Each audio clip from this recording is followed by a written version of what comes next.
Kamran academy classes में आपका स्वागत है। मैं कामरान अकमल। आज की इस वीडियो में जो हम डिस्कस करने जा रहे हैं वो है इंडो इस्लामिक से रिलेटेड इम्पोर्टेंट एमसीक्यूज़। तो शुरू करते हैं। 140 तक हम लोगों ने कंप्लीट कर लिया था, उसका आगे की सीरीज़ को हम शुरू करते हैं। सबसे पहला जो क्वेश्चन है वो है when did the attempt of murder of Kingsford was made at Muzaffarpur. Kingsford को मर्डर करने का अटेम्प्ट कब किया गया था मुजफ्फ़रपुर में? तो इसका जो करेक्ट आंसर है वो है ऑप्शन ए 1908 में। और जो करने वाले थे वो थे खुदीराम बोस एंड प्रफुल्ला चक्की। तो ये दोनों नाम इम्पोर्टेंट है। जो इस इंसिडेंट्स के साथ ये रेवोल्यूशनरी एक्टिविज़म जो था उसका एक ये भी पार्ट था जब किंग्सफोर्ड को मुजफ्फ़रपुर में मर्डर करने का प्लान किया गया प्रफुल्ला चक्की और खुदीराम बोस के ज़रिए से। तो इसका जो करेक्ट आंसर है वो है option A 1908। Question number 142, which one of the following pairs is not correctly matched. तो इसमें ये देखिएगा, जब इस तरीके से चीज़ें आती हैं ना तो उसमें से हमें 3 चीज़ याद हो जाती है। एक चीज़ उसमें से बस हमें ये आइडेंटिफाई करना होता है। तो पार्टीशन ऑफ बंगाल जो है 1905 में हुआ और लॉर्ड कर्जन उस वक्त बंगाल के गवर्नर जनरल थे। फाउंडेशन ऑफ मुस्लिम लीग 1906 में ढाका में हुआ, ये भी सही है। सूरत स्प्लिट भी 1907 में हुआ जब कांग्रेस 2 हिस्सों में बढ़ जाती है। Transfer of India's capital from Calcutta to Delhi 1909 में हुआ, ये सही नहीं है। ये बेसिकली जब दिल्ली दरबार जब लगा था वहीं पे ये सारी चीज़ें हो रही थी। तो ट्रांसफ़र ऑफ इंडियन का कैपिटल जो है वो 1911 में हुआ और उस वक्त लॉर्ड हार्डिंग्स जो थे बेसिकली वो हिंदुस्तान के वायसराय थे और क्वीन और किंग दोनों ही उस वक्त हिंदुस्तान में आए थे। दिल्ली दरबार जब लगा 1911 में, उसी वक्त ये रेजोल्यूशन पास हुआ कि हिंदुस्तान के कैपिटल को कलकत्ता से शिफ्ट करके अब दिल्ली कर दिया जाए। तो option D is the correct answer, जो सही नहीं है। अदरवाइज़ तीनों जो है वो सही है। तो ये तीनों ऑप्शन आप याद कर लेंगे। पार्टीशन ऑफ बंगाल 1905 में, फाउंडेशन ऑफ मुस्लिम लीग 1906 में, सूरत स्प्लिट 1907 में। Who among the following gave a systematic critique of the modern politics of Indian National Congress in series of articles entitled New Lamps for Old? अगर हम 143 का correct answer बात करते हैं तो इसका जो करेक्ट आंसर है वह है अरविंदो घोष। उन्होंने कहा था कि बस सिर्फ नाम का ये नेशनल कांग्रेस का एक्टिविज़म है लेकिन काम वही सारी चीज़ें हो रही है। तो लार्जर लेवल पे अरविंदो घोष जो थे वो क्रिटिसाइज़ कर रहे थे, उनके काम करने के पैटर्न से बहुत ज़्यादा खुश नहीं थे क्योंकि उनका बस नेगोशिएशन था कि नेगोशिएशन से सारी चीज़ें हो जाए। लेकिन अरविंदो घोष या इसी के साथ साथ लाल बाल पाल जो थे वो सब लोग ये चाह रहे थे कि कहीं ना कहीं हमें थोड़ा सा बोल्ड होना पड़ेगा, वायलेंस या इस तरीके से चीज़ों को अपनाएं ताकि हम अपने देश को ज़्यादा से ज़्यादा जल्दी से आज़ाद करा सकें। नेगोशिएशन करते रहेंगे तो कब तक काम उससे हम चलाते रहेंगे। Question number 144, who was the first editor of the Yugantar. तो इसका जो करेक्ट आंसर है वह है बृंदा घोष। इसके बारे में देखिए कहीं कहीं पे जो देता है अलग अलग है, लेकिन यहाँ पे जो ऑप्शन है उस हिसाब से option A is the correct answer. Brinda Ghosh जो थे सबसे पहले एडिटर थे। Question number 145, where and was the Ghadar party founded. कहाँ पे गदर पार्टी को इस्टेब्लिश किया गया?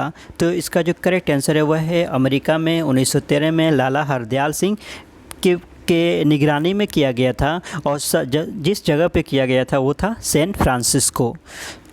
मौलाना Abul Kalam Azad started an Urdu weekly the Al Hilal in 1909-12 but on its being banned by the government he founded the Al Balagh in. Basically ये दोनों ये मैगज़ीन्स जो है वो बहुत ही ज़्यादा इम्पोर्टेंट है। अल हिलाल और अल बलाग दोनों का एसोसिएशन मौलाना अबुल कलाम आज़ाद साहब के साथ है। और अल हिलाल का उन्होंने शुरुआत जो किया था 1912 में, लेकिन वो बैन हो गया क्योंकि गवर्नमेंट के पॉलिसीज़ को बहुत ज़्यादा क्रिटिसाइज़ कर रहा था। फिर उसके बाद से दोबारा उन्होंने अल बलाग की शुरुआत की। तो इसका जो करेक्ट आंसर है वह है option A 1913। Who of the following was the founder of the Bharat नौजवान सभा in 1926? भारत नौजवान सभा को इस्टेब्लिश किसने किया था? तो इसका जो करेक्ट आंसर है वह है Sardar Bhagat Singh. Who was the founder editor of the famous newspaper Kesari during the national struggle? तो ये अगर हम बात करते हैं कि केसरी न्यूज़पेपर के जो फाउंडर थे वो लोकमान्य तिलक थे and he was also editor of Kesari newspaper. Question number 149 when did partition of Bengal take place, partition of Bengal कब होता है? तो इसका जो करेक्ट आंसर है वह है ऑप्शन ए 1905 में, और लॉर्ड कर्जन ने यह पार्टीशन किया था और उन्होंने ये कहा था कि अब जो है बंगाल को दो हिस्सों में डिवाइड कर दिया जाएगा, एक वेस्ट बंगाल होगा, एक एंड ईस्ट बंगाल होगा। तो वेस्ट बंगाल में जहाँ पे हिंदुओं की पॉपुलेशन ज़्यादा थी और ईस्ट बंगाल में मुसलमानों की पॉपुलेशन वगैरह ज़्यादा थी, जो आसाम वगैरह का जो पोर्शन था, ताकि वो हिंदू मुस्लिम की यूनिटी जो है उसको कहीं ना कहीं ब्रेक किया जा सके। Which of the following leaders presided over the Congress session at Calcutta in 1906? तो इसका जो करेक्ट आंसर है वह है दादा भाई नौरोजी, और दादा भाई नौरोजी ही एक ऐसे थे जिन्होंने 3 बार जो है, अब बात करते हैं तो आईएनसी सेशन को उन्होंने प्रिसाइड किया है। 1886 में भी किया था, 1906 में भी किया था, तो ये भी इम्पोर्टेंट है। In which year did Lord Hardinge's cancel the partition of Bengal? तो इसका जो करेक्ट आंसर है वो है ऑप्शन ए 1911 में। जैसे कि ऊपर अभी हम लोगों ने बात किया कि जब दिल्ली दरबार लगा 1911 में, वहीं पे किंग और क्वीन दोनों आए थे और उन्हीं के से ये हुआ कि पार्टीशन ऑफ बंगाल को भी ख़त्म किया जाए और उसी के साथ साथ कैपिटल को अब कलकत्ता से शिफ्ट करके दिल्ली को कैपिटल बनाया जाए। हु गेव द इनकलाब जिंदाबाद स्लोगन? तो इसका जो करेक्ट आंसर है वह है option C Bhagat Singh. Question number 153 the Ghadar movement was founded by? तो इसका जो करेक्ट आंसर है वह है Lala Hardayal. Question number 154 two home rule leagues were started in? तो इसका जो 1515 और 16 में किन के अंडरशिप या लीडरशिप में ये होम रूल लीग मूवमेंट की शुरुआत हुई थी? तो इसका जो करेक्ट आंसर है वह है तिलक, लोकमान्य तिलक और उसी के साथ साथ एनी बेसेंट ने। एक ने मद्रास में शुरू किया और एक ने पुणे में शुरू किया। Of the following who was called the father of Indian unrest? Father of Indian unrest किनको बोला जाता है? तो इसका जो करेक्ट आंसर है वह है लोकमान्य तिलक को। श्री अरबिंदो आश्रम इज सिचुएटेड इन? तो इसका जो करेक्ट आंसर है वह है option D Pondicherry. Name the leader of the home rule movement? तो इसका जो करेक्ट आंसर है वह है एनी बेसेंट। जैसा कि अभी हम लोगों ने ऊपर पढ़ा कि 2 लोग थे, एक एनी बेसेंट और सेकंड जो नाम है वह है तिलक। लोकमान्य तिलक और एनी बेसेंट ने दोनों ने मिलकर इस मूवमेंट की शुरुआत की थी।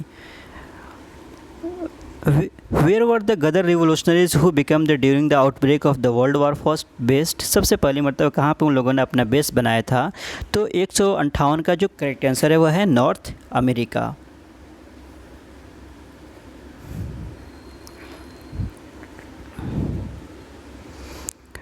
Who was the first women president of Indian national Congress? तो इसका जो करेक्ट आंसर हो जाएगा इंडियन नेशनल कांग्रेस के बारे में अगर बात करते हैं ना, तो अगर was the first women president of Indian national Congress, तो इसका जो करेक्ट आंसर हो जाएगा वह है ऑप्शन डी एनी बेसेंट को सबसे पहली मरतबा बनाया गया था। लेकिन अगर हिंदुस्तान के कंटेक्स्ट में बात करते हैं कि हिंदुस्तान की सबसे पहली कौन औरत है जिनको आईएनसी का सदर बनाया गया था, तो वह है Sarojini Naidu. Question number 160 all India Muslim league was formed at? तो इसका जो करेक्ट आंसर है वह है ऑप्शन डी ढाका। 1906 में बनाया गया। नवाब सलीमुल्लाह खान वगैरह और लोग थे, तो उनके अंडर में ऑल इंडिया मुस्लिम लीग की स्थापना की जाती है। After the revolt of 1857 the British recruited the soldiers from the? तो इसका जो करेक्ट आंसर है वह है Gorkha, Sikh and Punjabis in the north. वहाँ के लोगों को उन्होंने अपने आर्मी में भरना शुरू कर दिया, क्योंकि उनको लग रहा था कि और जो लोग होंगे वो कहीं ना कहीं फिर दोबारा हमारे खिलाफ विद्रोह न कर दे, इस वजह से वो लोग डर रहे थे। Question number 162 India war of independence 1857 is written by? किन के ज़रिए से 1857 की आज़ादी की लड़ाई को लिखी गई है? तो इसका जो करेक्ट आंसर है वह है वी.डी. सावरकर। और इसी के साथ साथ एक चीज़ याद ये भी रखिएगा, 1857 का जो रिवोल्ट हुआ, विद्रोह हुआ, उसके नेचर के बारे में, नौइयत के बारे में वी.डी. सावरकर ने कहा था कि this was the first war of independence, और इसी पर उन्होंने किताब भी लिखी थी। अलग अलग लोगों का अलग अलग अपना मतभेद था, अलग अलग लोगों ने अलग नेचर बताया था, लेकिन इनका ये कहना था कि नहीं, this was the first war of independence. Question number 163 the sepoy mutiny took place in the year? तो इसका जो करेक्ट आंसर है वह है 1857। और सबसे पहली मरतबा जो विद्रोह होता है वो बैरकपुर में होता है, जहाँ पे बात करें तो मंगल पांडे गोली चला देते हैं, और उसके बाद से मेरठ से सिस्टमेटिक वे में इसकी शुरुआत हो जाती है, और बहादुर शाह जफ़र को ये लोग अपना मेन लीडर जो है वो तस्लीम कर लेते हैं। Mangal Pandey fired at the first shot of the revolt of 1857 at? तो इसका जो करेक्ट आंसर है वह है Barrackpore, and Barrackpore is situated in Bengal. 165 जो है, the modern historian who called the revolt of 1857 is the first war of independence was, तो इसका जो करेक्ट आंसर है वो है option C, V D. Savarkar. Question number 166, during India's freedom struggle the सिपाही mutiny started from which one of the following palaces, तो इसका जो करेक्ट आंसर है वो है option D, Meerut. The revolt of 1857 was witness by the poet, तो इसका जो करेक्ट आंसर है वो है ऑप्शन सी, गालिब जो है कहीं ना कहीं आंखों देखा हाल है उनके लिए। 1857 का जो रिवोल्ट हुआ उनके आंखों के सामने ये सब हुआ। Question number 162, who is the author of the book the last Mughal the fall of a dynasty, Delhi 1857, तो इसका जो करेक्ट आंसर है वह है विलियम डलरैम्पल ने इस बुक को लिखा है। Question number 169, the first governor general and viceroy of British India was, तो यहाँ पे अगर हम बात करते हैं तो फर्स्ट वायसराय जो है वो लॉर्ड कैनिंग है। और इसी के साथ साथ अगर सबसे पहली मर्तबा बात करते हैं जो हिंदुस्तान के पहली मर्तबा होते हैं वो होते हैं वारेन हेस्टिंग्स, और सबसे पहली मर्तबा जो 1857 के क्वीन विक्टोरिया प्रोक्लेम होता है उसके बाद से लॉर्ड कैनिंग को वो he was the last governor general of India and he was the first viceroy of India, तो लॉर्ड कैनिंग को याद रखिएगा। और सबसे पहले जो थे वो वारेन हेस्टिंग थे। Question number 170, who among the following was not associated with the revolt of 1857, तो इसका जो करेक्ट आंसर है वह है ऑप्शन ए, महाराजा रंजीत सिंह जो थे उनका एसोसिएशन 1857 के रिवोल्ट के साथ नहीं था।